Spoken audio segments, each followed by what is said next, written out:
Le génocide en cours à Gaza n'est pas seulement une tragédie humanitaire. Pour Israël, il est aussi et surtout un outil de colonisation. Depuis des décennies, l'État hébreu avance méthodiquement, colonie après colonie, expropriation après expropriation. Aujourd'hui, l'effacement de Gaza, la famine organisée, les bombardements qui tuent des centaines de milliers de civils ne sont pas un accident de l'histoire. Ils s'inscrivent dans un projet, celui de s'emparer de cette terre. Pendant ce temps-là, en Cisjordanie, l'expansion des colonies continue. Le fameux plan E1 en est l'illustration la plus claire. Relier les colonies autour de Jérusalem pour couper le territoire en deux et enterrer toute possibilité d'un État palestinien viable. L'offensive à Gaza et l'expansion en Cisjordanie ne sont que deux faces d'une même logique, la disparition programmée de la Palestine, le tout au mépris du droit international. Pendant ce temps, une large partie de la société israélienne vit dans le déni, répétant le discours sécuritaire, refusant de voir l'inhumanité commise en leur nom. Ce déni collectif permet au plan de colonisation de se déployer sans révolte intérieure. Et la France dans tout ça? Emmanuel Macron a annoncé vouloir reconnaître l'État de Palestine. Mais comment croire à l'insincérité de ce geste quand, dans le même temps, la France continue de vendre des armes à Israël, contribuant ainsi directement au bombardement et au massacre? En agissant ainsi, Emmanuel Macron se place en contradiction flagrante avec le droit international qu'il est censé défendre. Alors peut-on encore empêcher la colonisation de la Palestine? Netanyahou sera-t-il amené un jour à comparaître devant la Cour pénale internationale? Et finalement, est-ce que le droit international sert encore à quelque chose? Pour y répondre, je reçois Insaf Rezaghi et Nizan Perelman-Beker, toutes les deux membres du collectif Yarni.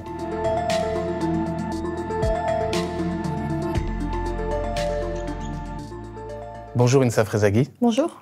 Comme je l'ai dit tout à l'heure, vous êtes docteur en droit international public. Et bonjour Nizan Perelman-Beker. Vous êtes docteur en sociologie politique. Alors je me tourne vers vous tout d'abord, Insaf. Alors on a crime de guerre, crime contre l'humanité, crime de génocide, mandat d'arrêt international, notamment contre Netanyahou. Quelles que soient en fait les qualifications juridiques qu'on utilise, on a l'impression que ça n'a pas vraiment d'incidence sur Israël et sur sa politique. Alors, est-ce que le droit international sert vraiment encore à quelque chose ? Je pense que le génocide en cours contre les Palestiniens de Gaza, que l'on voit depuis maintenant 22 mois, et que l'ensemble des preuves qu'on a face à nous et qui ont pourtant permis à Israël de continuer son crime de génocide sont assez révélateurs d'une chose. C'est qu'aujourd'hui, le droit international, tel qu'il a été bâti au lendemain de la Seconde Guerre mondiale, pour justement éviter que les atrocités qu'on avait pu voir par le passé se reproduisent, est finalement inopérant. Mais j'ai envie de dire, c'est pas parce que c'est le droit international qui est inopérant. Le problème, c'est que dans la manière dont il a été conçu par les puissances occidentales qui étaient déjà à l'époque des empires coloniaux, la France, le Royaume-Uni et un certain nombre d'autres pays, on fait en sorte de créer des mécanismes qui leur permettent finalement de continuer une politique impériale et colonialiste à travers le monde. Et les mécanismes qu'ils ont mis en place ne sont pas assez contraignants pour permettre à toutes ces normes du droit international que vous avez évoquées, le crime de génocide notamment, d'être opérantes sur le terrain. Et c'est bien là le problème que l'on voit aujourd'hui dans le cas de la Palestine, et l'impunité qu'on soulève dans le cas de Gaza, finalement, elle a commencé dès 1948 dans le contexte de la création de l'État d'Israël. Mais du coup, qu'est-ce qu'on peut faire en fait face à ces violations répétées du droit? Je pense qu'il y a plusieurs choses. D'abord, sur la terminologie et le narratif que l'on emploie autour du droit international. D'abord, se dire qu'il faut dire ce qu'est le droit international. Aujourd'hui, le droit international tel qu'on le connaît, c'est un droit qui est colonial. C'est un droit dans la manière dont les normes ont été édictées, dont les mécanismes ont été mis en place, dans la manière dans laquelle les rapports de force aujourd'hui sont déployés à travers le monde, qui est profondément injuste pour les pays du Sud, qui eux aussi ont envie de pouvoir bénéficier d'un certain nombre de normes du droit international. Et ce qui se passe, c'est que face à ce droit international qui est encore colonial, vous avez un certain nombre de pays du Sud, mais la Palestine en est un beau révélateur, mais pas que, qui vont tenter d'utiliser le droit international et les règles existantes pour faire valoir un certain nombre de combats, notamment le droit à l'autodétermination. Et vous avez ces mêmes pays qui veulent changer les règles et les mécanismes du droit international en créant des espaces alternatifs, comme on l'a vu avec le mouvement des non-alignés dans les années 60, et qui aujourd'hui essaie encore de perdurer. Le problème, à mon sens, c'est que le droit international colonial est tellement bien ancré dans nos rapports de force, dans nos mécanismes juridiques, qu'aujourd'hui, à mon sens, il est inopérant dans le cas de la Palestine et que ce n'est pas en invoquant toutes ces normes qu'on va réussir à mettre un terme à l'ordre colonial israélien, mais c'est à travers une question, en faisant avant tout une question politique et donc un vrai rapport de force face à ces puissances impériales. Donc en fait, ce que vous dites, c'est que on peut appliquer en fait le droit international, mais que si les pays occidentaux décident de l'appliquer. Oui, et en fait, il faut se dire que c'est jamais le dominant, c'est jamais le colon qui de lui-même va dire « Ah, mais je vais appliquer ces règles-là contre moi-même ». En fait, c'est ça qu'il faut qu'on ait en tête. Et je vous donne un exemple qui est, à mon sens, hyper flagrant. Les Nations Unies ont donc été fondées au lendemain de la Seconde Guerre mondiale, avec un organe principal qui a la charge principale de la responsabilité de l'établissement de la paix et de la sécurité internationale, le Conseil de sécurité. En son sein, vous avez 15 membres, dont 5 membres permanents, qui se sont arrogés le droit de veto lors de la création de cet organe. Et c'est eux, avec ce droit de veto, qui vont décider pour le sort de milliards de personnes sur la planète. Et sur le cas de la Palestine, entre 1947 et 2024, ce Conseil a adopté 309 résolutions sur la question israélo-palestinienne ou sur les questions israélo-arabes. Sur l'ensemble de ces résolutions, il n'y en a pas une seule qui contient une sanction contre Israël. Et donc c'est aussi révélateur du fait qu'il y a un narratif occidental qui va dire oui, les droits de l'homme, le droit des peuples à disposer d'eux-mêmes, c'est important, on va le mettre sur du papier. Mais quand il s'agit de le rendre effectif à travers l'application de sanctions qui existent au sein de la Charte des Nations Unies. Vous pouvez adopter des sanctions, comme on l'a fait contre le régime d'apartheid en Afrique du Sud. Dès qu'il s'agit de recourir à la sanction, eh bien, les dominants se protègent entre eux. Et donc, il y a ce cercle-là de dominants qui va se protéger. Donc, les États-Unis, la France, le Royaume-Uni, etc., qui vont utiliser ce droit de veto pour dire on ne sanctionne pas Israël. Et donc, ça, c'est assez révélateur, effectivement, finalement, du fait que le droit international est inopérant dans les contextes coloniaux aujourd'hui. Justement, sur cette mise en application, je pensais à la Russie, moi, à Vladimir Poutine. Est-ce qu'on peut faire le lien entre les sanctions qui ont été prises contre la Russie, contre le régime de Vladimir Poutine et Israël et, par exemple, Benyamin Netanyahou? C'est une question qui revient très souvent en nous disant oui, mais et je me rappelle qu'Emmanuel Macron l'avait très clairement dit. Il avait dit oui, mais nous, les Européens, on peut pas grand-chose face à Israël. On n'est pas les États-Unis d'Amérique. On n'est pas le principal allié d'Israël. Et en fait, c'est faux parce que l'Union européenne est aujourd'hui le premier partenaire économique d'Israël. On a une centaine de partenariats économiques, diplomatiques, académiques avec Israël. Donc, on a un levier politique très fort si on voulait faire quelque chose. Et donc, c'est très simple aujourd'hui. Vous prenez les sanctions qu'on a appliquées à la Russie dans le cadre de sa guerre d'agression contre l'Ukraine, vous les calquez sur Israël. Donc ça veut dire que vous suspendez l'accord d'association parce qu'on est en capacité de le suspendre. Il y a un article au sein de cet accord qui dit que en cas de non-respect des droits humains par l'une des parties à l'accord, on peut suspendre l'accord. L'accord d'association, c'est les échanges commerciaux entre Israël et les pays de l'Union européenne. C'est un accord cadre entre Israël et l'Union européenne et de cet accord cadre découle un certain nombre d'autres accords économiques entre ces deux partenaires. Et donc si vous suspendez cet accord d'association, évidemment Israël va forcément se soucier un peu plus de discuter avec vous de la question et du sort des Palestiniens parce que ça touche directement au portefeuille d'un État qui a besoin d'argent aujourd'hui pour survivre dans la guerre qu'il est en train de mener contre les Palestiniens. Vous avez un certain nombre d'autres possibilités. Je veux dire, aujourd'hui, on entretient quand même des relations diplomatiques très fortes avec Israël.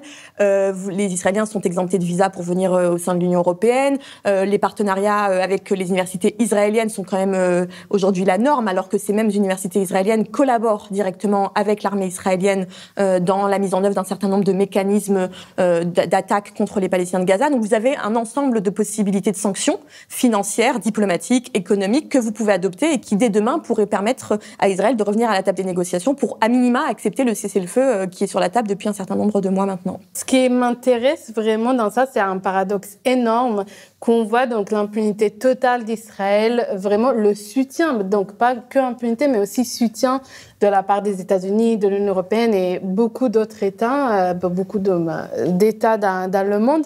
Mais quand je regarde la société israélienne, ils sont complètement en sorte de paranoïa qui voit l'international comme l'ennemi, qui voit l'international comme quelqu'un qui veut mettre fin à l'État d'Israël. Et ça m'intéresse ce paradoxe entre le fait qu'on n'applique aucune sanction, même s'il y a un génocide en cours et tout le monde voit sur leur portable tous ces crimes, et la société israélienne qui est convaincue, mais vraiment convaincue, que tout le monde est contre Israël et aussi que le monde est actif contre Israël. Donc ça va plus que la simple opinion. Et je m'interroge par rapport à cet écart énorme entre le fait que y a un génocide en cours et la société israélienne qui est sûre que tout le monde est contre elle. Parce que je pense aussi que c'est assez révélateur des systèmes coloniaux, où le colon a toujours l'impression d'être en danger, parce que pour lui, son projet colonial, c'est un projet civilisationnel, on va apporter les droits de l'homme, on lutte contre les terrorismes et les barbares, et Israël déploie le même narratif depuis 1948, et de l'autre côté, les Occidentaux l'ont toujours aussi déployé de la même manière. Donc il y a aussi il faut aussi avoir en tête que cette paranoïa que tu décris dans la société israélienne provient aussi du fait que le colon a besoin de se protéger, parce qu'il sait que son projet initial était un projet de conquête et d'effacement d'un peuple qui était déjà sur cette terre. Donc il a besoin de ce mécanisme de protection et c'est ce qu'il fait en ce moment. Non, mais c'est très intéressant ce que vous dites, Nizan. Justement, je voulais revenir avec vous là-dessus, parce que dans les médias occidentaux, les médias mainstream, on vend quand même l'idée que la société israélienne est consciente de ce qui se passe à Gaza, qu'il y a des actes inhumains qui sont commis par l'armée israélienne et qu'elle se mobilise contre ça. Ça, c'est quelque chose qui, vous dites, n'est pas vraiment réel. Oui, et j'essaie de le dire vraiment tout le temps, parce que on comprend pas que non seulement les Israéliens peuvent pas voir, donc dans les médias mainstream israéliens, les crimes. Donc il y a que Haaretz, le journal de gauche Haaretz, qui publie des articles sur la famine à Gaza, sur le génocide, etc., sans utiliser pour autant le mot génocide. Et il y a les médias 972 et Local Call qui publient quand même des articles sur le génocide.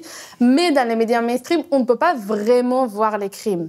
Pourtant, il y a quelques articles, quelques reportages qui sont faits sur, par exemple, la famine. Je parle vraiment de ces derniers 2 mois. Et je vois sur les réseaux sociaux, à chaque fois qu'un média mainstream ose parler même un peu d'un crime que l'armée israélienne commet à Gaza, tous les Israéliens disent mais c'est un média du Hamas, c'est un média antisémite, etc. Donc les Israéliens non seulement ignorent ce qui se passe, mais ils ne veulent pas voir ce qui se passe.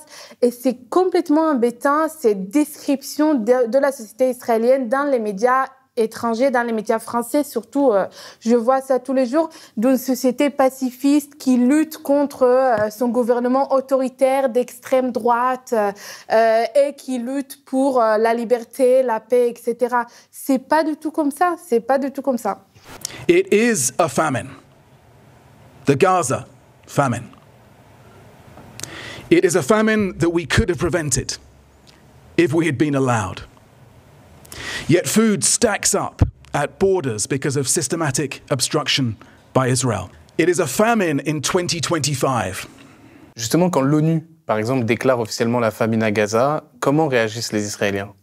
Alors, bien sûr, l'ONU est considérée comme tout simplement une organisation antisémite en Israël. On a vu ça aussi avec la CPI aussi. Exactement. Dès que Karim Khan, il a annoncé vouloir délivrer des mandats d'arrêt contre Benjamin Netanyahu et son ministre de la Défense, Yoav Gallant, on l'a qualifié d'antisémite. D'ailleurs, il y avait aussi une pétition signée par 105 membres du Parlement, y compris une bonne partie des membres de l'opposition. Donc, il y avait seulement 10 membres de l'opposition qui l'ont pas signée. C'est les membres palestiniens. Et aussi, le Parti travailliste qui a dit qu'il ne veut pas soutenir ouvertement Netanyahou, mais qui condamne quand même la décision de la CPI. Et même dans cette pétition officielle de 105 membres du Parlement, on déclare que Karim Khan, mais aussi la CPI, est antisémite. Et justement, j'ai pu faire un travail sur ça. Et c'est un motif très récurrent dans tout le discours contre les organisations internationales. Donc, on parle aussi de l'UNESCO, on parle de l'UNRWA, bien sûr. Ça, on ne peut pas parler, mais l'UNESCO, les tribunaux internationaux, l'ONU aussi. Dès qu'il y a toutes sortes de critiques sur Israël, on n'essaye pas de se remettre en question, mais ça, encore une fois, on en a parlé, le colon ne va jamais se remettre en question par rapport à sa politique coloniale. Il n'y a pas de remise en question et il y a aussi une attaque directe, délégitimation directe. Ce ne sont pas des vraies critiques, mais c'est tout simplement des arguments hostiles qui veulent la destruction d'Israël. Et justement, vous l'avez dit, on remet aussi beaucoup la faute sur Benjamin Netanyahou et sur ses alliés d'extrême droite. Mais politiquement, en fait, il n'y a pas vraiment d'opposition à ce qui se passe à Gaza. Il ne faut pas voir la droite et la gauche comme on la voit en France. Là-bas, la plupart des politiques sont en adéquation avec ce qui se passe à Gaza. Bien sûr, donc on ne comprend pas que l'opposition à Netanyahou se construit autour d'autres éléments que la question palestinienne.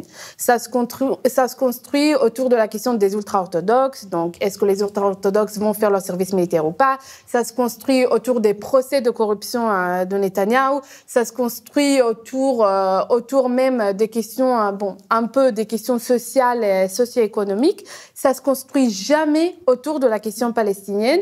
Et je peux le prouver très facilement. Depuis le début du génocide, on voit très clairement l'opposition qui vote, donc là je parle des partis du centre, qui votent avec le gouvernement contre la reconnaissance future d'un État palestinien, bien sûr pour l'interdiction de l'UNRWA, pour l'interdiction aussi d'Al Jazeera. Pour les plans de colonisation. Exactement. Le plan de colonisation, ça, je n'ai pas d'idée en tête, mais je peux vous dire, par exemple, que le plan de Trump, qui a été annoncé en février 2025, on voit donc Benny Gantz et Yair Lapid, chefs des partis de l'opposition, qui sont plutôt en faveur de cela, et même Yair Golan, qui est le nouveau leader de la gauche sioniste, qui ne parle pas contre ce plan, mais qui dit simplement que ce plan n'est pas réalisable, tout simplement. Donc l'opposition ne se construit pas autour de la question palestinienne, et bien sûr ne se construit pas autour des crimes que l'État d'Israël commet à Gaza, mais se construit uniquement sur des questions intérieures. Et ça, les médias français, les médias étrangers, mais aussi j'ai l'impression que les politiques étrangères ne comprennent pas ou ne veulent pas comprendre. Alors en fait, ce que vous évoquez, c'est une espèce de déni en fait de la société israélienne. Est-ce que vous pensez qu'un jour on en sortira? Je ne sais pas si je peux parler d'un déni. Par exemple, là, il y avait une vidéo de 9 minutes qui a été publiée, je pense, par l'armée indonésienne de toute la bande de Gaza, mais complètement détruite. Et ça a été publié sur tous les médias israéliens, sur tous les réseaux sociaux des médias israéliens. Et est-ce qu'on peut parler d'un déni si les Israéliens savent exactement à quel point Gaza est détruite? Si les Israéliens savent, ils disent qu'il n'y a pas de famine, mais ils savent, ils voient les photos des enfants, des bébés en train de mourir de famine. Je ne peux pas parler de déni. Je peux parler d'acceptation. Ils acceptent ce qui est fait aux Palestiniens parce que pour eux, les Palestiniens méritent en fait leur sort. Exactement. C'est une légitimation, mais très active aussi de ces crimes. Donc là, il y avait des sondages qui ont été publiés qui montraient que 64% des Israéliens considèrent qu'il n'y a pas d'innocents à Gaza. Donc, c'est comme ça qu'on légitime. Et d'ailleurs, il me semble que du point de vue juridique, dire qu'il n'y a personne d'innocent, c'est vraiment une intention, donc une affirmation d'intention génocidaire. Et donc, je ne peux pas parler d'un déni, je peux parler d'une légitimation et une acceptation, comme vous l'avez dit, et une sorte une vraie vengeance pour l'attaque du 7 octobre. Et alors, sur la question des otages, Nitzan, ça a été révélé par de nombreux médias qu'en fait, c'est Netanyahou et les membres de son gouvernement qui ont tout fait capoter lors des possibles accords qu'il y avait sur la libération des otages. Est-ce que ça, la société israélienne en est consciente ou pas? Ou elle remet toujours la faute sur le Hamas? Alors, la question des otages est effectivement de plus en plus claire au sein de la société. Donc là, il faut vraiment la distinguer des crimes du génocide à Gaza. La question des otages, c'est vraiment une fracture entre l'opposition et le gouvernement, plus l'opposition civile que l'opposition politique. Je peux vous dire que j'étais là-bas vraiment quelques mois après le 7 octobre et il y avait les familles d'otages qui voulaient organiser des manifestations de masse, y compris avec des soutiens du gouvernement, tout simplement pour remettre la question des otages sur l'ordre du jour parce que très vite, on comprend que Netanyahou, la libération des otages ne l'intéresse pas et ne fait pas partie des objectifs de la guerre donc déclarée. Et là, pendant quelques mois, tout ce qu'ils essayent de faire, c'est de mettre de côté toutes les questions politiques, soi-disant, et tout simplement de parler des otages. Donc là, par exemple, j'ai pu faire un entretien avec membres des familles d'otages et il y avait le porte-parole des familles d'otages qui était là pour voir qu'il dit rien de grave sur Ben Gvir, sur Netanyahou et sur Smotrich. Donc c'était très flagrant. Mais petit à petit, on voit que ça continue. Netanyahou ne libère pas les otages. Et là, les manifestations deviennent de plus en plus agressives, de plus en plus exigeantes aussi. On comprend que c'est Netanyahou qui, à chaque fois, sabote les accords qui peuvent être pour libérer les otages. Mais surtout, on comprend que ce n'est pas par les efforts militaires qu'on peut libérer les otages. Et donc, c'est ce qu'on voit depuis quelques mois. C'est que ils comprennent, donc l'opposition à Netanyahou, l'opposition civile à Netanyahou, comprennent que pour libérer les otages, on peut continuer à manifester, mais ça va rien servir. Il faut arrêter la guerre. Et c'est ça qui est décrit en France comme des manifestations pacifistes. C'est ce que j'allais dire, oui. Voilà. En fait, ils font vraiment le distinguo entre la libération des otages et la fin du génocide en cours, qui pour eux est un autre sujet et c'est pas quelque chose pour lequel ils se mobilisent. Exactement. Et pourquoi ? Parce que ils ont mis peut-être un an plus. Je peux dire que vraiment, peut-être le tournant, c'était le cessez-le-feu du 15 janvier 2025 et du fait qu'Israël a saboté ce cessez-le-feu. Et donc, on comprend que Netanyahou ne va pas vraiment libérer tous les otages, qu'il faut arrêter la guerre. Et donc, ce ne sont pas des mobilisations pacifistes, ce sont des mobilisations pour la libération des otages qui comprennent presque 2 ans après le 7 octobre que la seule solution, c'est la fin de la guerre. Tout simplement. Et donc, on voit des réservistes qui appellent à la fin de la guerre. On voit aussi des mobilisations, encore une fois, très, très agressives, très exigeantes contre Netanyahou pour libérer les otages et en mettant fin à la guerre. Et ça, c'est important. C'est pas mettre fin à la guerre et libérer les otages, comme je vois dans énormément de médias. C'est libérer les otages en mettant fin à la guerre. Voilà. Et ça, c'est très important.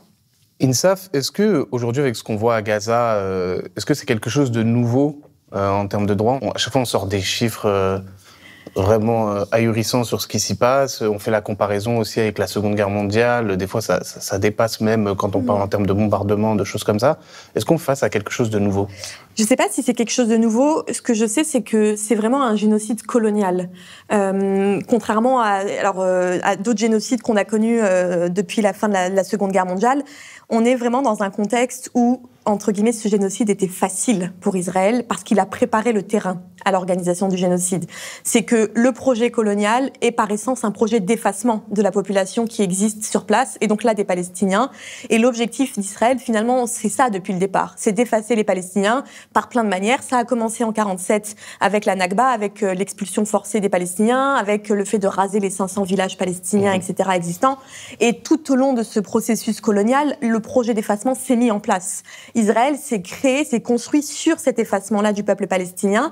Et ce qu'on voit depuis le 7 octobre, c'est pas une rupture dans le projet colonial, c'est une accélération de sa mise en œuvre par la destruction d'un groupe pour ce qu'il est, donc le peuple palestinien. Et je pense que Gaza, en cela, est particulier parce que c'est un génocide colonial, parce qu'on avait les bases, et parce qu'en fait, on avait tous les éléments sous nos yeux pour voir qu'à un moment ou à un autre, ça allait se terminer comme ça. Ça allait se terminer par un projet d'extermination où vous avez 2,3 millions de personnes qui sont concentrées dans un espace, qui ne peut pas fuir et qui sont bombardées, sont entravées dans l'accès à l'aide humanitaire, aux médicaments, à la nourriture, etc. Et en fait, ce projet d'effacement, il est soit direct par les bombardements, soit par le fait de vouloir les faire expulser comme on l'a vu, ou soit par la mort lente du groupe, la destruction lente du groupe avec la famine notamment. Cette question de continuité, Nitzan, vous êtes d'accord ? Parce que, encore une fois, en France, on vend toujours l'idée que le responsable, c'est Benyamin Netanyahou. S'il n'y avait pas Netanyahou, ça ne se passerait pas comme ça.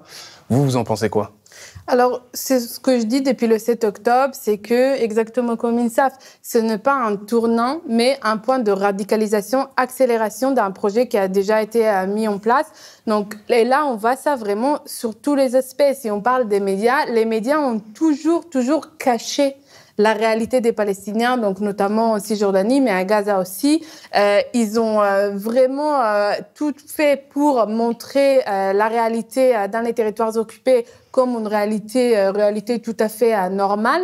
Et ce qu'on voit maintenant, c'est tout simplement une radicalisation de ce traitement. Donc non seulement on essaie de cacher, mais on justifie aussi les crimes, mais aussi on appelle à accélérer et accentuer les crimes. Donc là, il y a énormément de citations. Je pense par exemple à Danny Kouchmaro, qui est un des journalistes les plus aimés dans le pays, qui dit en octobre 2023, il ne faut pas leur donner même une seule cuillère d'eau.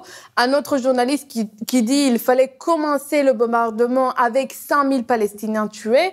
Donc, c'est juste un exemple immédiat, mais on peut voir ça sur tous les aspects. Si on parle, par exemple, de la différence entre l'opposition et le gouvernement, si on parle de la société israélienne, tout ce qu'on voit maintenant, c'est vraiment juste une version plus audible, plus radicale de ce qu'on voyait avant le 7 octobre. Et justement, alors, parce qu'on en a beaucoup parlé sur le fait que, vous l'avez dit, c'est pas un déni, c'est une acceptation, une légitimation. Mais je pense que les gens ont besoin de comprendre comment sont perçus les Palestiniens au sein de la société israélienne. Alors, si on parle avant le 7 octobre, il n'y a pas trop de réflexion sur qui sont les Palestiniens. C'est-à-dire, il y a une situation, là, on peut parler de déni, on pense que la situation est tranquille. Bon, de temps en temps, il y a un problème en Cisjordanie, de temps en temps, il y a un problème au sein du pays. Rien d'autre. Les Palestiniens sont là. On ne parle même pas de Palestiniens. Dans la plupart des cas, on parle d'Arabes. Ils sont là, ils nous embêtent, mais bon, pour le moment, c'est tranquille. On vit notre vie, on peut sortir du pays comme on veut, l'État prospère, il y a beaucoup de touristes, tout se passe comme prévu. Et après le 7 octobre, c'est vraiment... mais il faut le dire aussi, qu'il y a tout en pensant que tout va bien. On déshumanise de manière très, très, très forte les Palestiniens. Donc, on ne voit jamais une photo humaine d'un Palestinien. On va voir que le Palestinien combattant. On ne va jamais voir un Palestinien, je ne sais pas, dans une situation quotidienne normale. On ne va jamais traiter des questions aussi qui ne sont pas liées à la violence, etc. Et donc, il y a une déshumanisation très importante des Palestiniens. Il y a énormément de recherches sur ça. J'ai pu faire ça aussi sur les Palestiniens citoyens d'Israël dans les événements de mai 2021. Donc, même les citoyens palestiniens d'Israël qu'on adore présenter en France et ailleurs, qui sont des citoyens égaux dans le pays, vivent cette déshumanisation. Et après le 7 octobre, comme j'ai dit tout à l'heure, il y a une radicalisation de cette déshumanisation, accentuation et aussi légitimation très très forte de toutes les affirmations génocidaires qu'on a pu voir. Donc, on parle animaux humains, non innocents, même un bébé va devenir un terroriste quand il va être plus grand. Donc, il y a vraiment une déshumanisation complète de tout ce que le Palestinien peut représenter. Et d'ailleurs, et ça c'est important de comprendre, même l'arabe est présenté comme le langage de la violence, le langage du terrorisme. Donc, on apprend, je peux vous dire, dans les écoles israéliennes, d'avoir peur de cette langue. Et toutes les fake news qu'on sort sur ce qui s'est passé, notamment durant le 7 octobre, sont acceptées, c'est-à-dire les bébés dans le four, etc. Pour eux, c'est normal que ça soit passé, quoi. Oui, mais ça, c'est pas... Même si on a vu comment ça a commencé, cette histoire des bébés dans le four, avec la journaliste de I24 qui a entendu quelqu'un de Zaka le dire, les Israéliens, même si à l'étranger, on a fait un travail, je sais aussi que Le Monde a fait un travail pour montrer comment ça a commencé, cette fausse histoire. En Israël, peu importe ce qu'on dit, cette histoire est vraie et on va répéter beaucoup de fausses histoires par rapport au 7 octobre. Et on va ici ignorer qu'il y avait énormément de citoyens israéliens qui ont été touchés ou même tués par les forces israéliennes. Mais ça aussi, ça dit quelque chose du fait que le narratif israélien est repris comme vérité absolue par les médias occidentaux, parce que cette histoire-là, elle a fait la une immédiatement des médias occidentaux qui n'étaient pas sur place, qui n'ont pas vérifié l'information. Quand je vois ça, je me dis, c'est le sentiment d'impunité dont on parle depuis longtemps, en fait, qui existe sur tous les terrains. Là, c'est dans l'abjection totale. En plus, le bébé, enfin, je sais pas, il y a des limites normalement, quoi. Le bébé, on n'y va pas, quoi. Et en fait, le propre même aussi du génocide et du projet colonial, c'est que le narratif du colon fait office de vérité, alors que la parole palestinienne, donc celle du colonisé, est complètement à chaque fois niée, etc. Et on parlait de cet exemple-là, mais en fait, par exemple, récemment, quand un journaliste palestinien, Anas Al-Sharif, est tué et assassiné, et que l'armée israélienne dit « on l'a visé précisément parce qu'il appartient au Hamas », on reprend je me rappelle, la une des médias en français en lisant, c'était 5 journalistes tués, mais selon l'armée israélienne, ils appartenaient au Hamas. Alors que le travail du journaliste, normalement, c'est de vérifier l'information et surtout de ne jamais croire la parole de celui qui attaque. C'est comme si on prenait le narratif de l'armée russe quand elle bombarde le centre de Kiev et qu'elle tue 5 journalistes. Ce ne serait pas acceptable. Et il y a ce problème-là aussi du narratif colonial qui est partagé aujourd'hui en Occident. Sans parler du fait que le porte-parole français de l'armée israélienne apparaît sur énormément de chaînes. Je veux dire, même le porte-parole de l'armée ukrainienne, on ne le voit pas sur les chaînes françaises. Ouais. Donc, moi, ça m'étonne énormément de voir ça. J'ai l'habitude des médias israéliens, mais que les médias français acceptent une fois après l'autre d'inviter le porte-parole d'une armée qui est en train de commettre un génocide, et même si eux ne pensent pas que ça soit un génocide, mais juste des crimes de guerre et des crimes contre l'humanité, c'est hallucinant. Alors, je veux revenir justement sur ce qui se passe à Gaza et sur la question des soldats franco-israéliens. Il y a notamment la France insoumise qui demande à ce qu'ils soient jugés et condamnés pour participation aux crimes de génocide.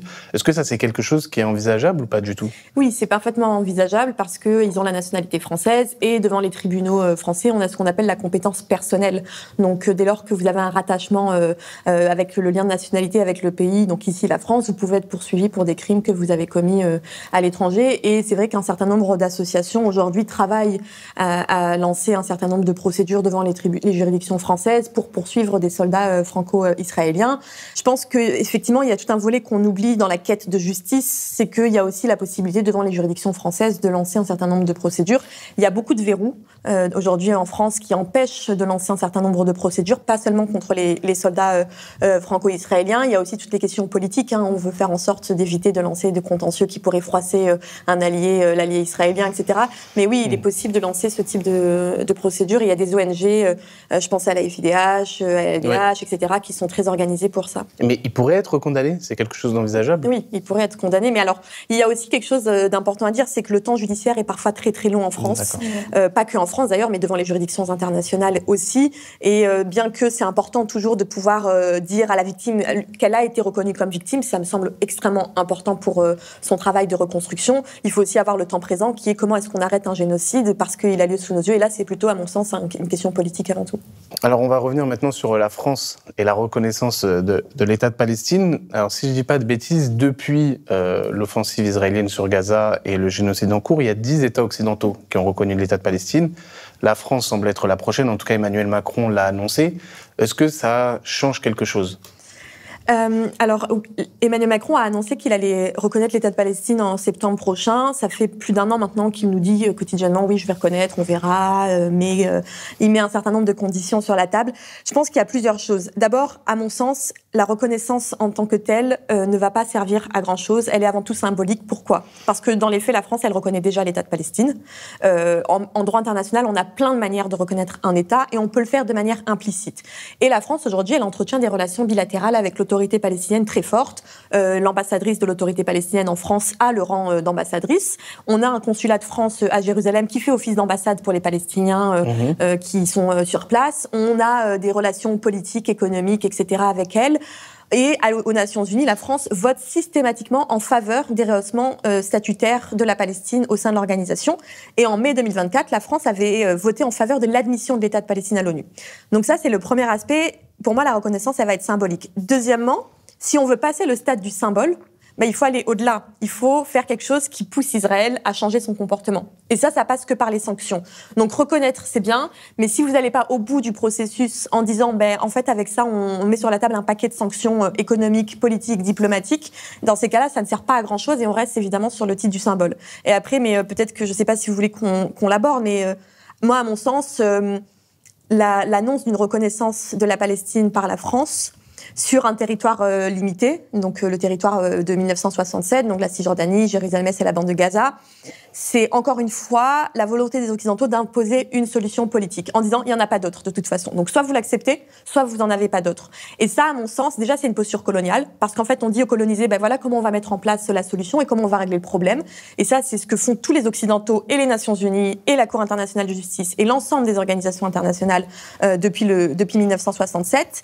Et le deuxième point, c'est qu'en fait, il ne faut pas parler de reconnaissance, il ne faut pas parler de solution à deux États. Il faut juste parler d'un droit à l'autodétermination du peuple colonisé, donc le peuple palestinien. C'est le seul droit qui doit prédominer dans ce conflit, parce que c'est un droit fondamental. Et ce qu'il implique, c'est que les modalités de la mise en œuvre de ce droit, aujourd'hui, il appartient au seul peuple colonisé. Et à aucun moment, le peuple palestinien n'a été consulté dans la mise en œuvre de la solution à deux États. On n'a jamais dit aux Palestiniens, mais vous êtes pour la solution à deux États ou pas. Et donc, à mon sens, c'est encore une fois de la part d'Emmanuel Macron, mais pas que de lui, lui, de tous les Occidentaux en général, c'est une posture coloniale parce qu'elle nie une fois de plus un droit fondamental qui est le droit à disposer de soi-même sur sa terre. Et d'ailleurs, c'est ce qui a conduit aussi au péché originel d'Israël, le fait de revendiquer le droit à l'autodétermination d'un peuple. On peut parler de l'idée du peuple juif, mais d'un peuple, c'est ce qui a conduit au premier péché, à savoir la colonisation de la Palestine. Et c'est ce qui est le plus intéressant. Les Palestiniens demandent aujourd'hui ce que les Juifs ont demandé avant 1948. Nidza, je me tourne vers vous avec ce qu'a dit INSAF, c'est-à-dire que la reconnaissance en fait, de l'État de Palestine ne va pas changer grand-chose tant que les sanctions ne sont pas prises. Mais malgré tout ça, pour Netanyahou, c'est quand même un acte, c'est une trahison de la part de la France de vouloir reconnaître un État palestinien. Alors, Netanyahou n'a pas vraiment peur de cette reconnaissance. Il sait très bien que ça va servir à rien et il sait très bien que l'État d'Israël pourra continuer la colonisation de la Cisjordanie, aussi la colonisation de Gaza, l'occupation. Donc, on parle, c'est déjà un territoire occupé, mais l'occupation avec l'armée à l'intérieur, il sait très bien que ça va pas influencer, mais il veut définir le ton, c'est-à-dire il veut montrer aux États du monde, vous ne pouvez pas soutenir les Palestiniens sans trahir les Israéliens, mais plus que ça, sans être antisémite. C'est ça. Et ça, c'était extrêmement drôle de voir dans la lettre de Netanyahou à Macron qui l'accuse d'antisémitisme, de propager l'antisémitisme. Macron qui, tout ce qu'il fait depuis 2017, c'est de comparer entre l'antisionisme et l'antisémitisme et lui-même d'instrumentaliser l'antisémitisme pour condamner toute critique contre l'État d'Israël, qui après répond à Netanyahou en disant « n'instrumentalise pas l'antisémitisme ». Ça, c'était un échange extrêmement drôle. Mais Netanyahou n'a vraiment pas peur de cette reconnaissance. Il veut juste montrer que ça lui plaît pas et aussi que tout soutien possible envers les Palestiniens, envers l'État de Palestine, est tout simplement illégitime. Je vous pose une autre question. Alors, je pense pas, vous pouvez pas prédire l'avenir, mais si demain Netanyahou venait à ne plus être le Premier ministre d'Israël, vers quoi vous pensez qu'Israël se tournera? Vers le centre ou vers l'extrême droite? Est-ce que c'est vraiment une différence? Est-ce qu'il y a vraiment une différence?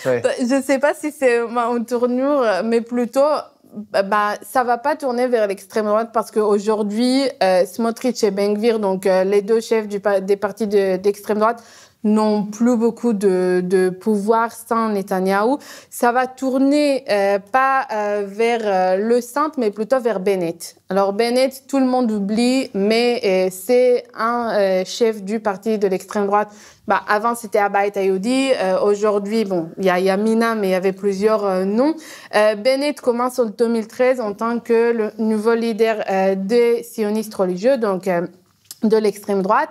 Lui annonce depuis 2013 qu'il veut remplacer Netanyahou, ce qu'il réussit à faire en 2021, mais de manière très très bizarre parce que il compose une coalition qui va de l'extrême droite jusqu'à la gauche sioniste, donc jusqu'à Meretz, et depuis il est considéré par les Israéliens, mais aussi par des dirigeants du monde, comme vraiment quelqu'un de très raisonnable, quelqu'un de très consensuel, qui est du centre.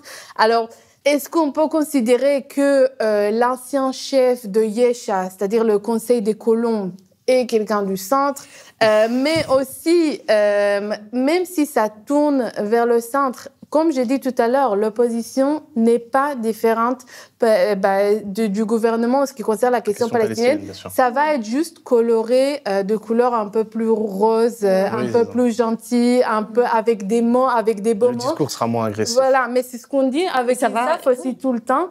C'est cette image, cette fausse image de démocratie, c'est ça qui permet vraiment de continuer à coloniser, de continuer à annexer. Aujourd'hui, ce qu'ils font Smotrich et Ben Gvir, bien sûr, je me réjouis pas devant ce qu'ils font, mais c'est ça qui dévoile les crimes du sionisme, dévoile les problèmes du sionisme. Et c'est ça qui est problématique, c'est que dès qu'il y a le centre au pouvoir, la gauche sioniste au pouvoir, c'est très, très, très difficile de le voir. Et malheureusement, les États occidentaux utilisent cette opposition et donc ces gouvernements pour prouver qu'Israël, c'est la seule démocratie au Moyen-Orient.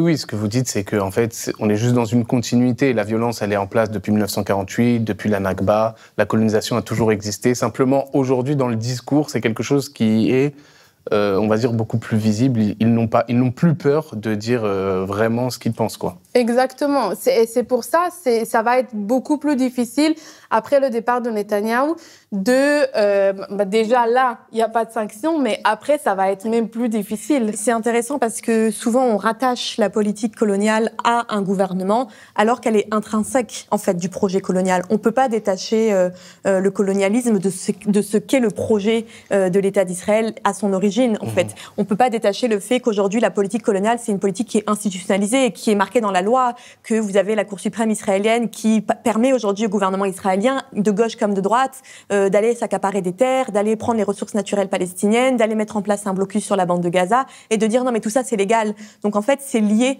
à l'ordre colonial israélien et tant qu'on ne comprendra pas que le problème c'est le projet colonial et pas la gauche ou la droite ou le centre ou l'extrême droite ou l'extrême gauche, on ne pourra jamais mettre fin à cet ordre colonial. Et donc les Palestiniens continueront d'être dominés, d'être considérés comme des colonisés, d'être déshumanisés, d'être massacrés, etc.